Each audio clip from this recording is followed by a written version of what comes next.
Itong Barangay Hinebra ay nakakakuha ng maraming alok mula dito sa mga teams ngayon na nahihirapan dito sa standings, kabilang na itong NLEX Road Warriors.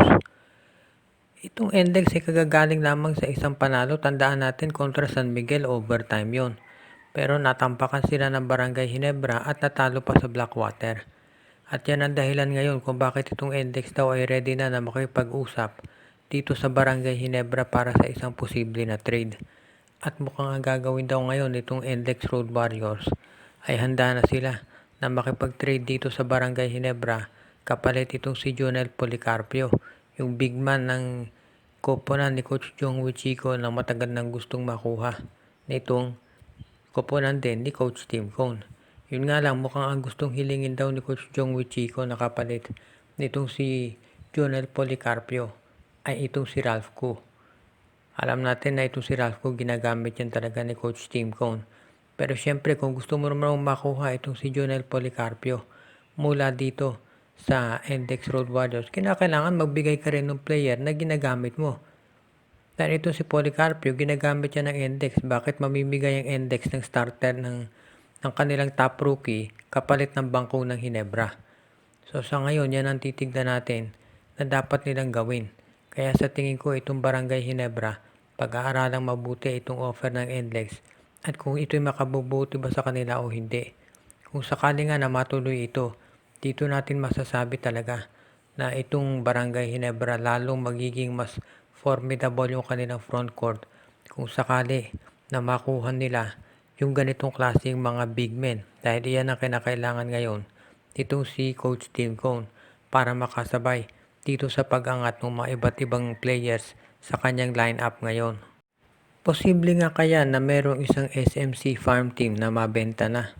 At ang tinutukoy daw dito ay either itong Terra Firma Jeep o ang Northport Batang Pier. Iyan ngayon ang usap-usapan ng marami dahil dito sa matinding pangyayari dito sa Akira. Siyempre kung kayo ay nanonood ng volleyball, alam na ninyo kung ano ang Akira at kung bakit ito ay kinukonsidera na isa doon sa mga top sports patrons natin ngayon. Nagsusupport sila dito sa Akira Chargers volleyball team plus sa Adamson Baby Falcons. At ang balita ngayon, gusto raw nitong Akira na sumali dito sa PBA para magtayo ng sariling PBA team or bumili ng isang existing franchise. At ang tinitignan daw nila ay either itong Terra Firma or Northport. Ayon sa artikulong lumabas sa Bilyonaryo, isa daw dun sa dalawang SMC teams ang magiging for sale na at yan ang tinitignan daw ngayon ng Akira na bilhin. Ang gusto syempre ng mga fans dito kung talagang bibilhin ng Akira, either itong Terra Firma o Northport, ay siguraduhin na sila ay magtatayo ng isang competitive team at hindi ito yung magiging farm team na lamang. Dahil yan ang ayaw na mangyari ng mga fans. Kung yan din ang mangyayari, mas mabuti pa na manatili na lang yung Terra Firma o Northport yan dahil ganyan din pala ang mangyayari. As of now, pwede nating masabi na pure speculation pa lamang kung sino ang team na maaalis dito sa PBA if ever.